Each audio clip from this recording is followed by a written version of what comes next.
The U.S. men's national team faces Trinidad and Tobago this November for the CONCACAF Nations League quarterfinals, which will be a two-leg knockout round, and one could even say it's the most important U.S. men's national team camp of 2023, as the winner will qualify to the 2024 Copa America, and the United States is hosting the 2024 Copa America, so not qualifying would be pretty embarrassing.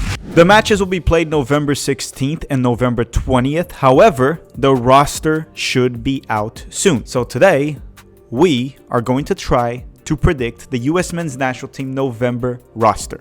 Hi, I'm Filippo, and welcome to Tactical Manager TV, and welcome to another roster prediction video that we usually get it right. By get it right, I mean we usually get one or two players wrong. But before we start, I would like to provide you with some important information. One of them being that Greg Berhalter must register 23 players, a 23-man roster for these matches, which means he will likely bring 23 players. Sure, he could bring more, but again, he could only register 23, and it's only 2 games, so I expect him to bring a 23-man roster. I want to make that clear for this video, just like we had in October. Out of those 23 players, 3 of them must be goalkeepers. CONCACAF forces you to do so, and sure, you might only travel with 2 goalkeepers, but you must have 3 of them registered, so he will call up 3 goalkeepers. Also, keep in mind, as I said, this is a knockout round, not a friendly, and it will be worth a spot in the Copa America. So I expect Greg Berhalter to bring a full-strength roster. Now, I don't think any MLS players should be in the roster, besides maybe Drake Callender as a backup goalkeeper, but Greg Berhalter likely thinks otherwise, and even if the MLS team that we're talking about, or that I might talk about, has a player in the playoffs, as the team is still in the playoffs, I think Greg Berhalter will still call them up if he thinks they belong in the national team. Essentially what I'm saying is, regardless of the MLS playoffs, if the team is there or not, if Greg thinks that player is U.S. men's national team quality, he'll probably call them up because this is a knockout round. It's not really a friendly. Also, keep in mind, injuries might happen. Some will happen maybe after I record this video, which is being recorded around October 31st, around Halloween. And this is what Greg Berhalter would do, not me. So don't hate the player, hate the coach, even though I'm not a player. Lastly, we will face Trinidad and Tobago, a Caribbean island, so maybe bringing El Pirata might be justifiable. I'm joking.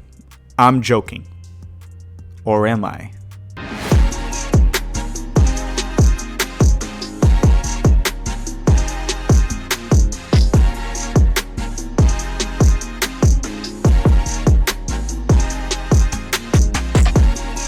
Okay, so let's start with the goalkeepers, and these are the goalkeepers that I think Greg Berhalter will bring to the November camp. And they are Matt Turner from Nottingham Forest, Ethan Horvath, also from Nottingham Forest, and Drake Callender from Inter Miami. So let me quickly explain this. I mean, it's quite obvious why Turner is there. He's our number 1, and the other 2 that I mentioned are fighting for the backup spot. Drake Callender will be back from Asia from the Messi FC tour. Yes, Inter Miami will be going to Asia this November. Other players that could make the roster, I don't know, could be Gabriel Sonina, Roman Celentano maybe, but I honestly expect it to be those 3, Matt Turner, Ethan Horvath, and Drake Callender. Oh, and before we go to the fullbacks, I totally forgot to ask you to hit the like button for this video. If you don't hit the like button for this video, your Wi-Fi will just magically stop working. I promise. Next up, we have the fullbacks. And I believe Greg Berhalter will bring 4 fullbacks for this camp. One of them being Serginho Dest. I mean, that one's kind of obvious. Joe Scally from Borussia Mönchengladbach, A-Rob from Fulham, and Christopher Lund from Palermo in the 2nd division of Italy. I mean, you see, this one, the fullbacks, it's pretty straightforward. Like, look at the right back options. Who else does Berhalter even have outside of Serginho Dest and Joe Scally? DeAndre Yedlin? Brian Reynolds? Look, to me, Dest and Scally are the clear front 2 for the right back position at the moment, and they can also play left back if needed. For the left back, A-Rob from Fulham is the number 1 choice. The backup is still up for grabs, However, Christopher Lund has done fine on the last 2 camps, and I expect him to continue to get call-ups until he messes up or something. He's been fine, so why would Greg drop him right now? The other options for the left back position right now would probably be Dejuan Jones, that was in the September camp, and John Token, that had a very good season for the New York Red Bulls. But I'm still going to go with Dest, Scally, A-Rob, and Lund, as long as all 4 are healthy. Next up, we have the center backs. And I believe Berhalter will bring 4 center backs. The number 1 option continues to be probably Tim Ream from Fulham. Then you have Chris Richards from Crystal Palace and Cameron Carter-Vickers from Celtic. Now, the 4th center back is a tough one. But here is what I think Berhalter will do. I'm going to sort of rank it so we can try to figure out who center back number 4 will be. His top 2 options right there are probably Miles Robinson from Atlanta United for now. He might leave to Europe very soon. And Walker Zimmerman from Nashville, with Miles being slightly ahead based on the last 2 call-ups. Then I would say that Berhalter probably has Mark McKenzie or Austin Trusty after those 2 players. I would also mention Eric Palmer-Brown, but he's currently injured. Then after that, who knows, he might have like Aaron Long, My Grandma, and then after My Grandma, we finally get John Brooks. No, seriously, My Grandma is probably ahead of John Brooks. Actually, My Grandma's not American, so she wouldn't be able to play for the U.S. men's national team, but if she was American, she would be ahead of John Brooks. There would be higher odds of My Grandma making the U.S. men's national team roster than John Brooks. I think Greg Berhalter might even call up me instead of John Brooks at this point. You know what? I might be a good center back. It might just work. But back to the roster prediction, I think Greg Berhalter will bring Tim Ream, Chris Richards, Cameron Carter-Vickers, and Miles Robinson. Now we're off to the midfielders, and honestly, when I was making this list, the midfielders, I think I'm going to get them all right. It was actually very easy to predict what Berhalter will do as long as these players that I'm about to mention are healthy. And they are Weston McKennie from Juventus, Yunus Musa from AC Milan, Luca De La Torre from Celta de Vigo, Johnny Cardoso from Internacional, and he's moving soon to Real Betis, not confirmed, but very close. Giovanni Reina from Borussia Dortmund. Yes, Berhalter played him centrally last camp, and I expect him to continue to do so, sorta, kinda. We'll talk about that very soon. Malik Tillman from PSV as well. So those would be the 6. Right away, we know Tyler Adams is out because he's injured. McKennie and Musa are locks in the roster and probably will start this camp. Then I think with the players that are available, Johnny Cardoso and Luca De La Torre should also be roster locks if healthy. The other options for these players would be, I don't know, Tanner Tessman, Leonard Maloney, but they're below Johnny and De La Torre in my personal opinion. It also seems like Greg Berhalter has moved past Kellyn Acosta, so I don't expect him to be there. And then you have Gio Reyna and Malik Tillman that are essentially Greg's 10s or attacking 8s if he plays a 4-3-3. So as I said, as long as the 6 names I mentioned are healthy, I can't see any of them being left out. The question is, who does Greg Berhalter cut once Tyler Adams is back? Just let me know in the comment section down below. Out of those 6 players, who would you cut to add a healthy Tyler Adams? But you know what? When Tyler Adams is healthy again, probably one of those 6 players will be injured. And then Greg won't have to make that tough decision because knowing our player pool, we always have key players that are injured.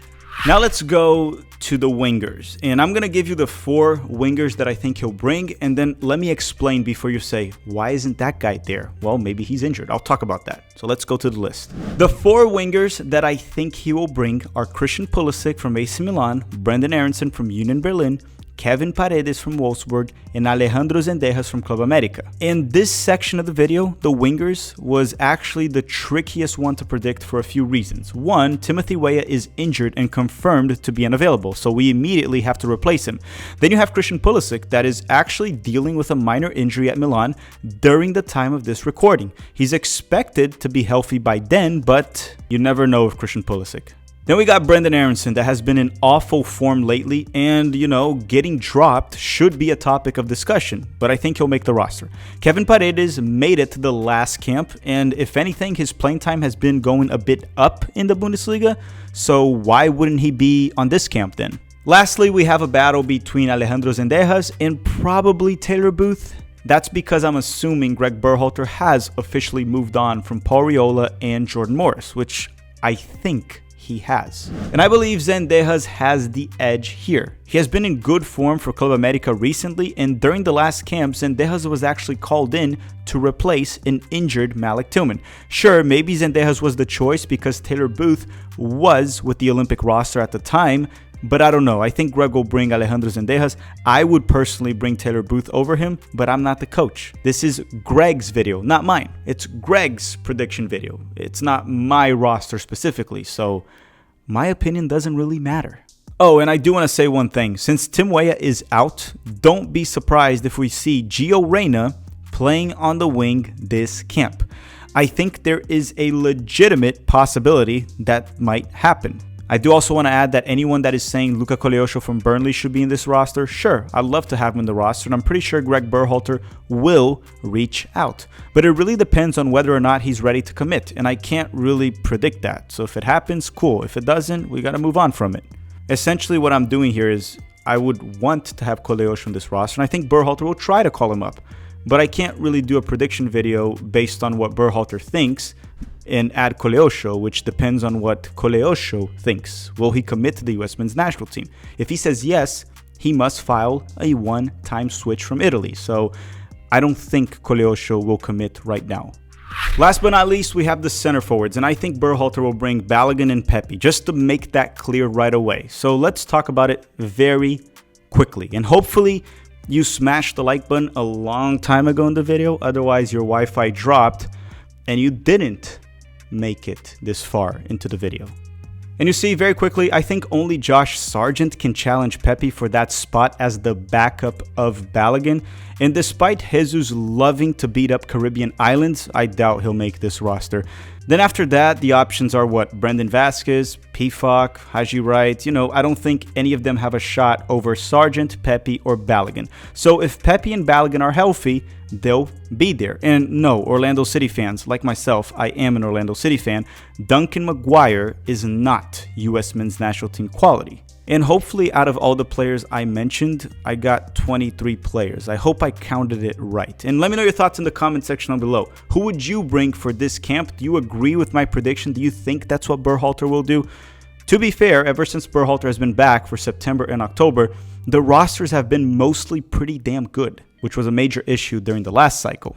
Alright everyone, thank you very much for watching. Don't forget to drop a like before you go. Share the video with your mom, dog, cat, grandma, aunt, or that person you don't like. Thank you very much for watching, and have a great day.